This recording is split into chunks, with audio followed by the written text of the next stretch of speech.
The mountains often reveal their mysteries in silence, and nowhere did I feel this more than in Kedarnath and Badrinath.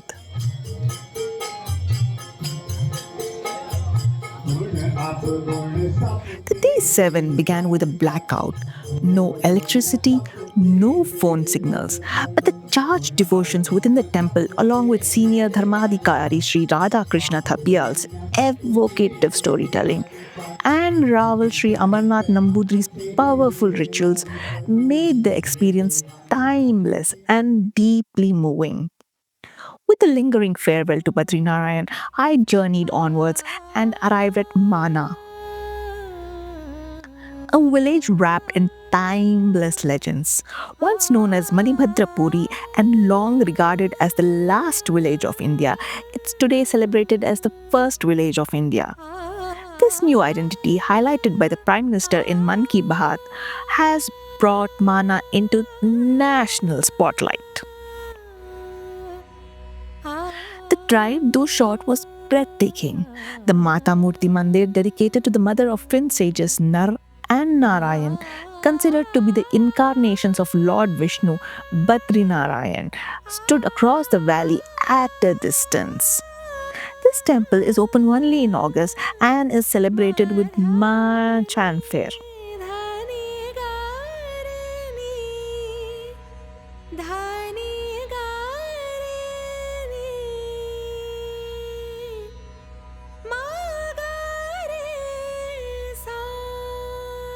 My first stop was Ganesh Gufa, a sacred cave where Ganesh Ji scripted the Mahabharata. There is a small shrine in front of the Gufa, and towards the right is the Gufa itself.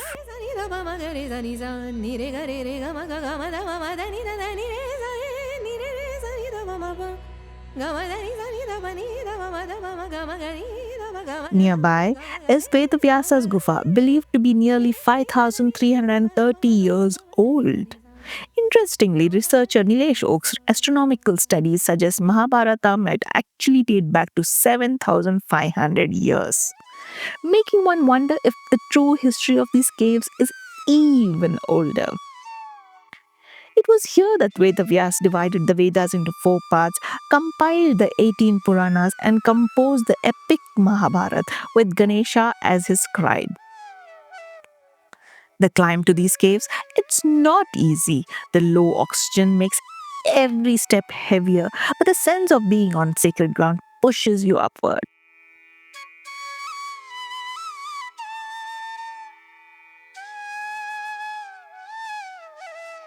Descending from the caves, I reached Bhimpool, a massive boulder spanning the thunderous Saraswati River.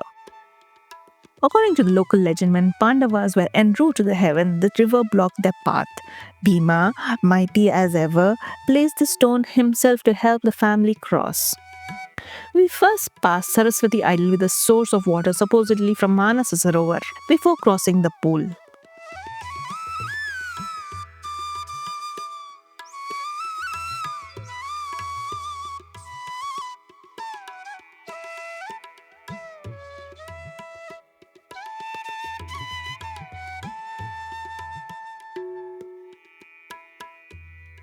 Also around is a small temple dedicated to Ma Saraswati.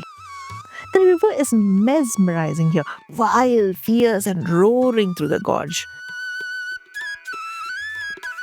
This very road, the story goes, once disturbed Vedvyas and Ganesha during the diction. At Vedvyas's request, Saraswati disappeared underground to flow more silently, resurfacing just before Keshav Prayag, where she meets Alaknanda. The Saraswati River is seen as a symbol of goddess Saraswati, deity of knowledge, wisdom, and prosperity. The river is believed to originate from Dyotal Lake at the height of 17,950 feet, about 54 kilometers beyond Badrinath.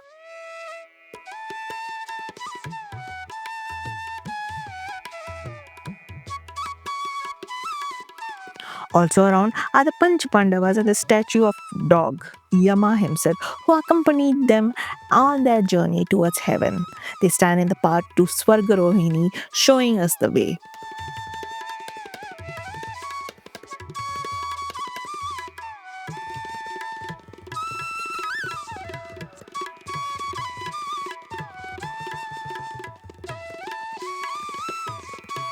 As we drove out of Badrinath, regret tugged at me.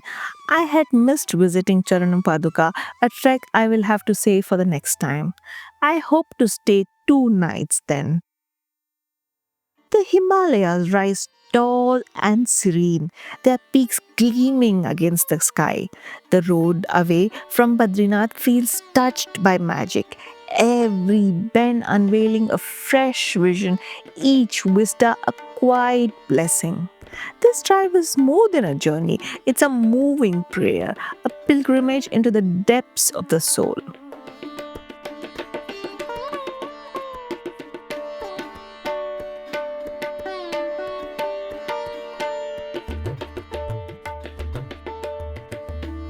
The gods had been kind so far, blessing me with smooth darshans and easy roads. But they reserved their real test for the final stretch. The blackout continued, and the absence of mobile signals weighed heavily on me. It was only when we reached Govind Ghat that the phone network revived, and as expected, my family had frantically tried to contact me. It's humbling how dependent we've become on the constant communication. Just a small disruption throws our world upside down.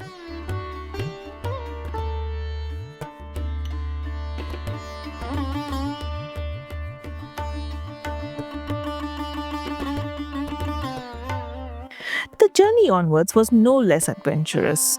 A 1 hour traffic jam between Joshimath and Peoplekoti stretched our patience. And later, a massive landslide near Nandaprayag held us for more than 3 hours. Stranded amidst endless rows of vehicles, one problem became obvious. Where do you find a loo?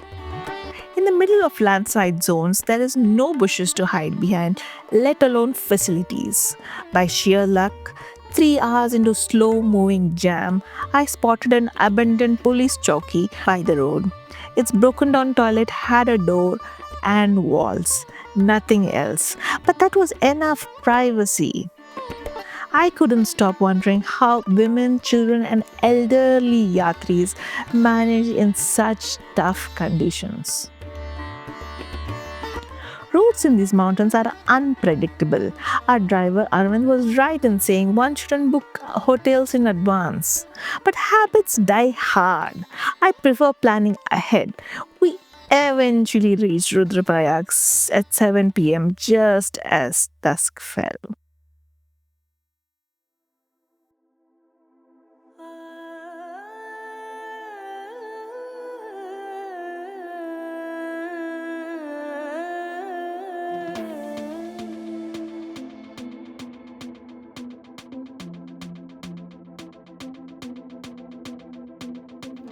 My driver urged an early start on day 8, but I lingered a little longer, soaking in the beauty of Rudraprayag from the balcony of my room.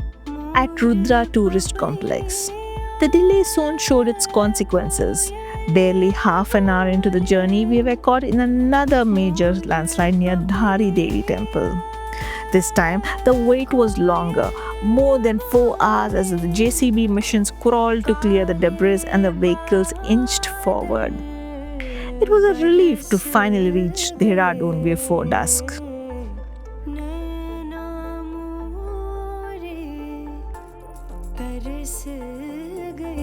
On day 9, as I boarded my flight to Bangalore, my heart brimmed with gratitude, wonder, and a quiet sense of transformation.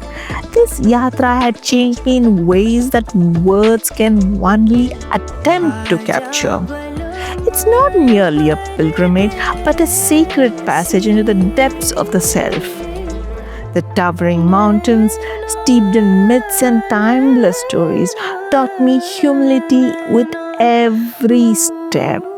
The unpredictable weather, the winding trails demanded patience, resilience, and above all, faith in the divine.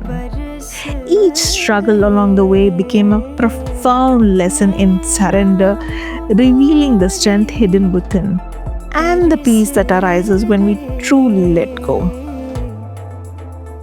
Beyond the landscape and temples, what stays with me are the unshakable bonds formed with a divine presence and with my own spirit. Looking back, all I can say with folded hands is Jai Kedar, Jai Badri Vishal.